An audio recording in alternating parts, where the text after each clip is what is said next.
La tierra es un lugar más bello para nuestros ojos que cualquiera que conozcamos. Pero esa belleza ha sido esculpida por el cambio suave, casi imperceptible, y el cambio repentino y violento. En el cosmos no hay lugar que esté a salvo del cambio. Carl Sagan. Orbe, reflexiones de nuestro entorno. Un programa de la Subdirección de Sustentabilidad Ambiental de la Universidad Autónoma de Ciudad Juárez. Bienvenidos a una emisión más de Orbe, reflexiones de nuestro entorno, el programa sobre sustentabilidad ambiental de la Subdirección para la Sustentabilidad Ambiental de la Universidad Autónoma de Ciudad Juárez. Les saluda Armando Gándara. Bienvenidos. El día de hoy continuaremos con el tema de los residuos. En esta ocasión trataremos el desperdicio de alimentos. En México se tiran a la basura 53 toneladas de alimentos cada minuto. En un país donde 24.6 millones de personas no pueden adquirir una canasta básica y 23 personas mueren diariamente de hambre. Esto de acuerdo con la Comisión para la Cooperación Ambiental, el Consejo Nacional de Evaluación y de la Política de Desarrollo Social y el Instituto Nacional de Estadística y Geografía. Según estimaciones de estos organismos, en el 2019, el desperdicio de alimentos en la República llegó a 28 millones de toneladas, lo que representa un aumento de 40% respecto del año 2018, año en el que se perdieron 20 millones de toneladas. La comida que se desecha en nuestro país equivale 22% respecto a los países de América Latina, que en conjunto arrojan a la basura 127 millones de toneladas al año. Nuestro desperdicio representa solo el 2.15% de los 1.300 millones de toneladas que se pierden en el mundo. El problema está principalmente en las fases de producción y almacenamiento, mientras que en países de primer mundo el problema está en el consumo. Escuchemos el audio titulado La huella del desperdicio de los alimentos, producido por la Organización de las Naciones Unidas para la Alimentación y la Agricultura. Cada año, el 30% de la producción mundial de alimentos se pierde después de la cosecha o se desperdicia en las tiendas, los hogares y los servicios de restauración a domicilio. Esto representa 750 millones de dólares por concepto de alimentos cada año y a precios del productor. En los precios de menudeo, el valor alcanza $1 billón, 2 veces el PIB de Noruega. Si la naturaleza nos pidiera pagar el total del costo de ese despilfarro, podría cobrar a la sociedad al menos otros 700.000 millones de dólares al año, porque esos alimentos desperdiciados causaron emisiones de gases de efecto invernadero y daños relacionados con el cambio climático. Utilizaron agua para riego e incrementaron la escasez de agua. Talaron bosques y erosionaron tierras. Condujeron a la pérdida de polinizadores, peces y otra biodiversidad.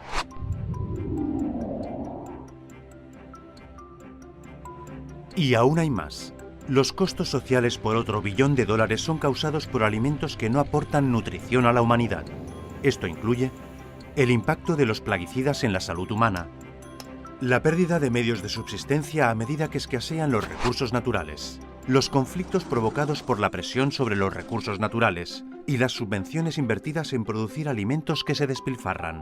Pero esos son únicamente los gastos que es posible computar.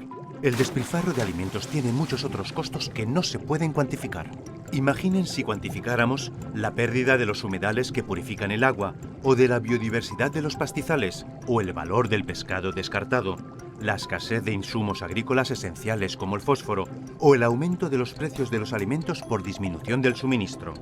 Asignar un valor monetario a las repercusiones ambientales y sociales siempre será inexacto. ¿Cómo valorar la belleza del paisaje o la salud de los niños? Sea como sea, reducir el despilfarro de alimentos tiene sentido económica, ambiental y socialmente.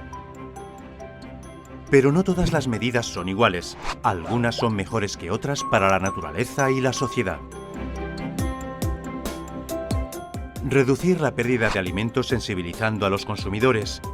O invertir en la mejora de la infraestructura post-cosecha y reducir la pérdida de alimentos significa que debemos evitar utilizar los recursos naturales en primer lugar y dejarlos para la próxima cosecha o para las generaciones futuras. Los alimentos que están a punto de echarse a perder en el mercado se pueden redirigir oportunamente a organizaciones benéficas.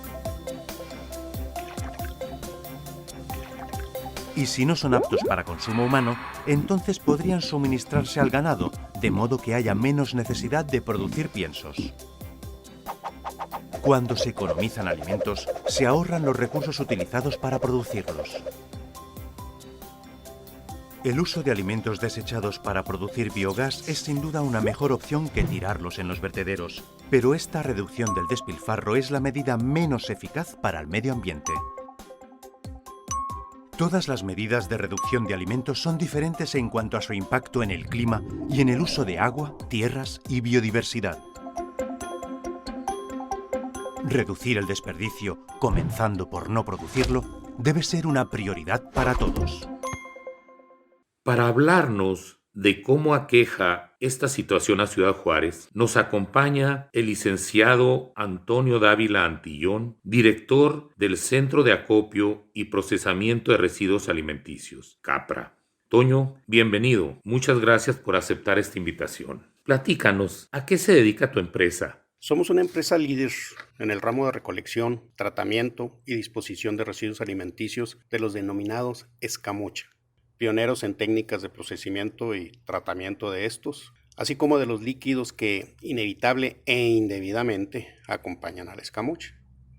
Básicamente somos proveedores de la industria maquiladora a través de sus comedores y cafeterías, de los restaurantes, las taquerías, los hospitales, las tiendas de conveniencia, en fin, de todos aquellos negocios que generan residuos alimenticios, es decir, escamocha. Y somos pioneros en este tipo de negocio, ya que somos los únicos a nivel nacional que le dan tratamiento de acuerdo con la norma a este tipo de residuo. ¿Qué cantidad de escamocha se produce en Juárez? Bueno, aunque no hay cifras oficiales, podemos inferir solo por la cantidad de residuos que llega a uno de los centros de acopio autorizados y regulados por las autoridades competentes, en donde se lleva un control estricto de la escamocha que se recibe y se procesa y se le da destino final. Podemos inferir, por esos números, que la generación diaria de la escamocha, solo de la industria maquiladora que este centro atiende, es de 200 toneladas diarias, con un promedio de 3.6 tambos de 200 litros por empresa, lo que se traduce en 720 tambos de escamocha diarios, solo en este centro de acopio, repito. Y si consideramos que en él solo se recibe el 50% de lo que genera la industria maquiladora, pues estamos hablando de 400 toneladas de escamocha diarias, es decir, 2.000 tambos de 200 litros diariamente.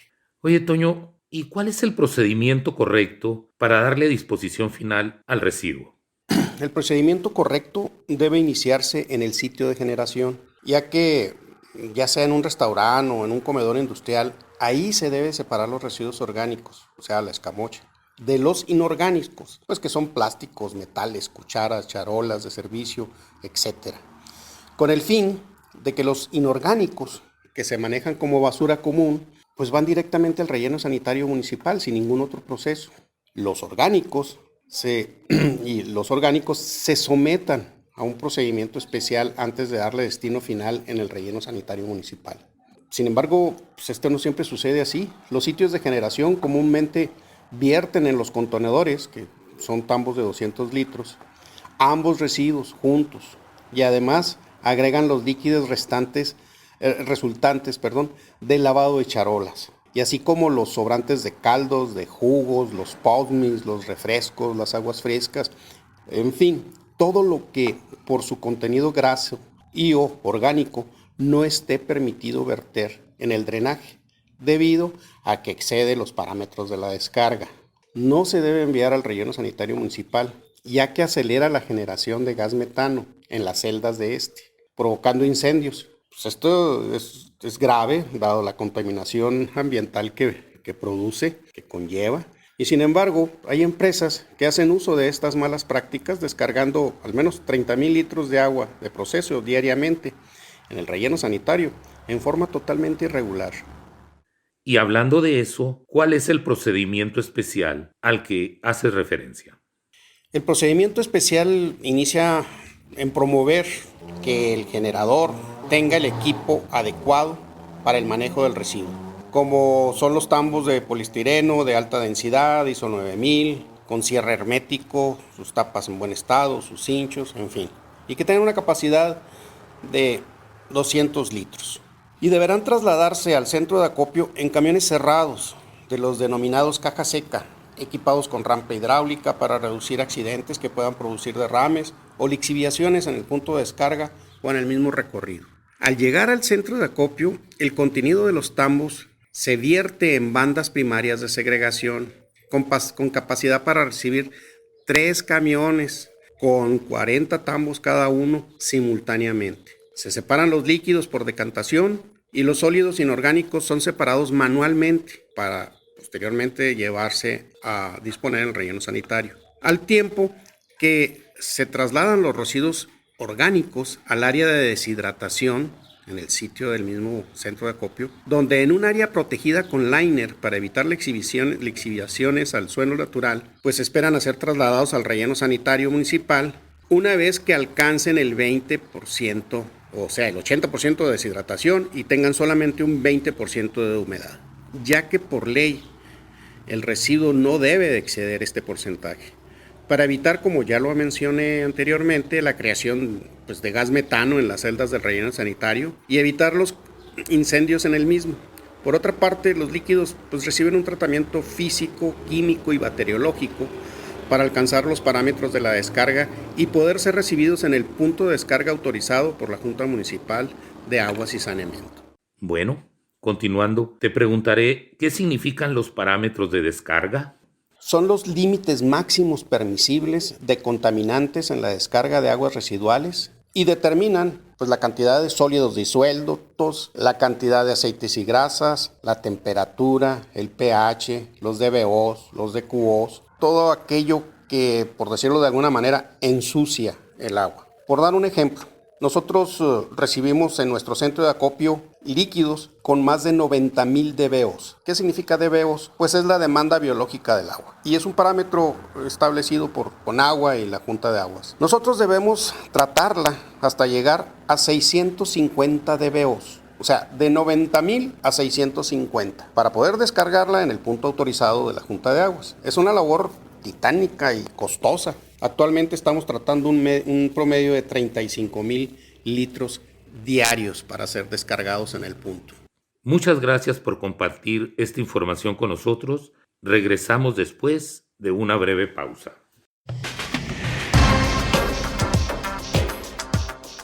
Después de la pausa, regresamos a Orbe, reflexiones de nuestro entorno.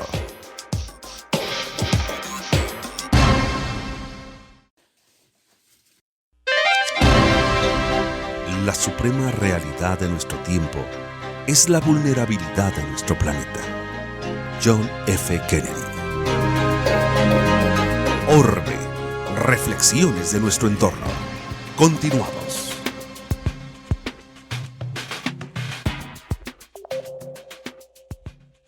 Estamos de vuelta. Continuamos con el tema de los desperdicios alimenticios.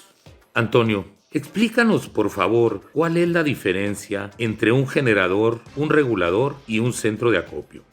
El generador es el que produce o genera la escamocha como resultado de su actividad económica. Esto no aplica para las casas habitación, para los hogares, solo para los que en la preparación y venta de alimentos hay una actividad económica, hacen negocio. El recolector es el prestador de servicios que traslada el residuo a un centro de acopio. Lo recolecta con el generador, en su restaurante, en su cafetería, escuela, hospital, etc. Y lo traslada a un centro de acopio autorizado para su tratamiento. O en el peor de los casos, a las granjas o tiraderos clandestinos, que como ya dijimos, es un 30%, unas 60 toneladas diarias más o menos que van a dar a destinos desconocidos. Bien, el centro de acopio es el lugar autorizado para darle tratamiento y destino final tanto a los sólidos como a los líquidos de acuerdo con la norma. Bien, ya que hablamos de esto, ¿qué requisitos debe cumplir un centro de acopio? Bueno, pues además de contar con el conocimiento técnico, la infraestructura y la maquinaria adecuada para operar los procesos, debe de obtener la autorización de las autoridades competentes y que a continuación les enumero. Empezamos con la constancia de zonificación. Este es un documento que lo expide el gobierno municipal para asegurarse que el predio donde se operará se encuentre dentro del perímetro de alto riesgo de la ciudad, que es un área destinada para actividades infectocontagiosas, contaminantes y de alto riesgo para la salud. 2. Informe preventivo de impacto ambiental, también expedido por el municipio, para conocer exactamente qué tipo de actividad se trata. 3. Plan de contingencia. Se somete a la revisión de la Dirección de Protección Civil para su aprobación y autorización. 4. Licencia de funcionamiento. La otorga la Dirección de Desarrollo Urbano Municipal después de haber cumplido con los requisitos anteriores. 5. Autorización de generador de residuos sólidos no peligrosos. Es un permiso que expide SEDUE estatal a todas las empresas que generan residuos en sus procesos productivos. Se debe de elaborar un informe semestral. 6. Autorización de manejador de residuos sólidos no peligrosos. Este es un registro que también lo otorga SEDUE estatal a las empresas que manejan residuos de otras empresas y sin él no se puede operar y también están sujetas a informar semestralmente. 7. Manifiesto de impacto ambiental, o mejor conocido como el MIA. Es un estudio técnico, científico, de carácter preventivo y de planeación que permite identificar los efectos que puede ocasionar una obra o una actividad sobre el medio ambiente. Señala las medidas preventivas que minimicen dichos efectos negativos en la ejecución de dichas obras o actividades. Este estudio permite a la autoridad evaluar la facilidad ambiental para la ejecución de proyectos de inversión industrial, de infraestructura, manufactura, comercios o servicios. A través del MIA, los promoventes solicitan la autorización ambiental para la ejecución de proyectos con las manifestaciones características de las obras y actividades del proyecto. Este proyecto propuesto y las condiciones ambientales actuales del sitio y región en las que se pretende desarrollar dichas actividades. La vinculación y congruencia de las obras y las actividades del proyecto con los instrumentos jurídicos de planificación, ordenamiento y regulación ambientales. Los impactos ambientales que genera el proyecto, así como las medidas de prevención y mitigación y compensación que se realizan durante las diferentes etapas del proyecto. Preparación del sitio, construcción, operación, mantenimiento, inclusive abandono del sitio, debe de preverse en este MIA. El comparativo de escenarios ambientales y el pronóstico que permita estimar las condiciones ambientales del sitio en el proyecto propuesto. Para otorgar la autorización en materia de impacto ambiental, las autoridades inician con una evaluación de impacto ambiental con la presentación protocolaria del MIA en base a la Ley General de Equilibrio Ecológico y a la Protección Ambiental, artículo 28 al 35 bis 3 o leyes ambientales estatales. El reglamento de esta ley en materia de evaluación de impacto ambiental y la Ley Federal de Procedimiento Administrativo según corresponda a la competencia jurídica. También el número 8, se necesita un registro de la descarga en la Junta Municipal de Agua y Saneamiento. Lo otorga esta dependencia a quienes comprueban que dieron tratamiento adecuado y cumplen con los parámetros permisibles de la descarga, de los que ya mencionamos, a la descarga que cumplen las aguas que se verterán en el sistema de drenaje de la ciudad. Número 9, registro de recolector autorizado de residuos sólidos no peligrosos. Esta es una autorización anual que expide la Dirección de Ecología de Gobierno Municipal con el fin de mantener un padrón de los prestadores de servicios y a través de un informe bimestral enterarse de los volúmenes de escamocha y otros residuos que se manejan en la ciudad. Y finalmente, número 10, la carga social correspondiente, Hacienda, Infonavit, Seguro Social, etc. Eso es lo que se requiere para poder abrir y operar un centro de acopio. ¿Y qué autoridades regulan esos centros? En lo referente al traslado de los residuos está de la Dirección de Ecología del municipio, que es quien autoriza a los recolectores mediante un permiso que se renueva cada año y exige que los camiones cuenten con un engomado ecológico, no pernocten en la calle, estén limpios y bien equipados con rampas hidráulicas y contenedores herméticos. Además, que demuestren que el destino final que se le da a la escamocha es el correcto, es decir, en los centros de acopio. En el ámbito estatal, pues es SEDUE, o sea, la Secretaría de Desarrollo Urbano y Ecología del Gobierno del Estado, quien regula esta actividad a través de los centros de acopio autorizados. Fíjate que es muy común que muchos desperdicios de alimentos se usen para alimentar cerdos. ¿Es esto permitido? ¿Tiene algunas consecuencias? No tal cual llega de la maquila o de los restaurantes, ya que viene contaminada con químicos de limpieza, con carnes crudas, caldos en descomposición y mucha basura inorgánica. La antigua SAGARPA, Secretaría de Agricultura, Ganadería y Desarrollo Rural, actualmente SADER, o Secretaría de Desarrollo Rural, permite el uso de la escamocha como alimento para cerdos siempre y cuando ésta se someta a un proceso de pasteurización. Por lo menos se cocine a 100 grados centígrados durante 30 minutos, ya que de no hacerlo así, hay riesgo de transmitir varias enfermedades. Situación que, por supuesto, está totalmente fuera de control, ya que nadie toma esas precauciones al crear cerdos en la ciudad. Hablaste de enfermedades. ¿De qué enfermedades se trata? Pues son varias. Podemos mencionar la salmonela, la campilobacteria, la triquina, la toxoplasma, el cólera porcino. Es decir, estamos hablando de salmonellosis, estamos hablando de campylobacterosis, de triquinosis, toxoplasmosis y la peste porcina clásica. El dilema de las bacterias zoonóticas y transmitidas por los alimentos es que solo producen enfermedades en los humanos. Los síntomas comienzan de 2 a 3 o 4 días después de estar expuesto a la bacteria.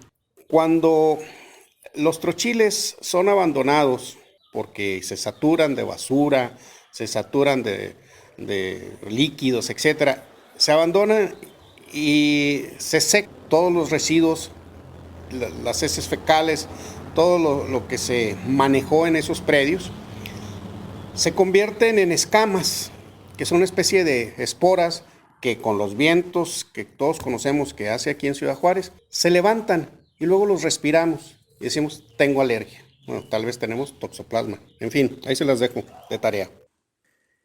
México tiene la segunda red de bancos de alimentos más grande del mundo, con 55 bancos en 29 entidades federativas. A ellos, de acuerdo con la Secretaría de Desarrollo Social, Sedesol, llegan 120,000 toneladas al año, 0.42% de lo que se desperdicia en el país anualmente. Esto es, menos del 1% va a los bancos de alimentos.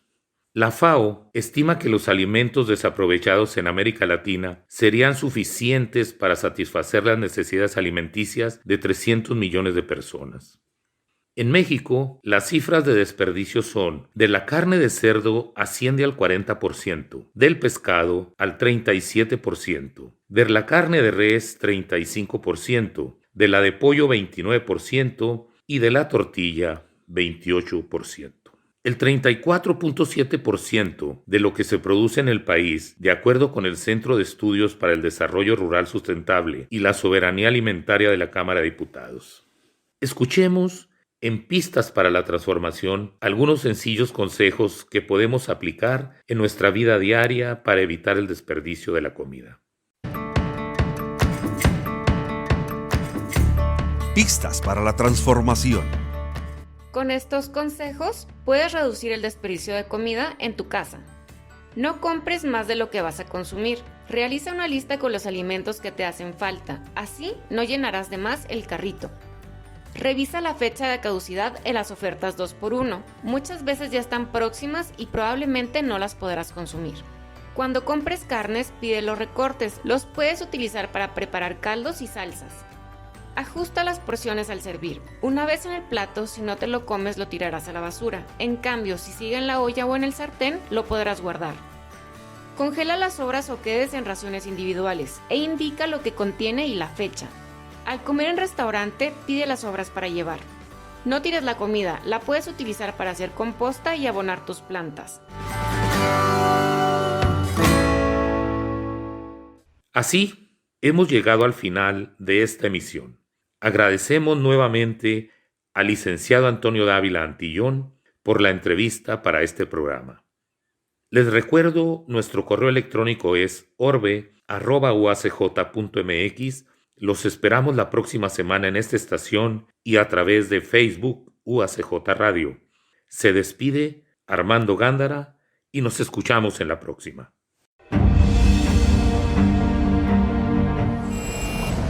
Nuestra lealtad es para las especies y el planeta.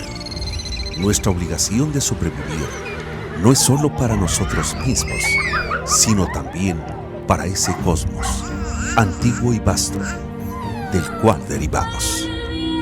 Carl Sagan. Orbe, reflexiones de nuestro entorno. Un programa de la Subdirección de Sustentabilidad Ambiental de la UACJ.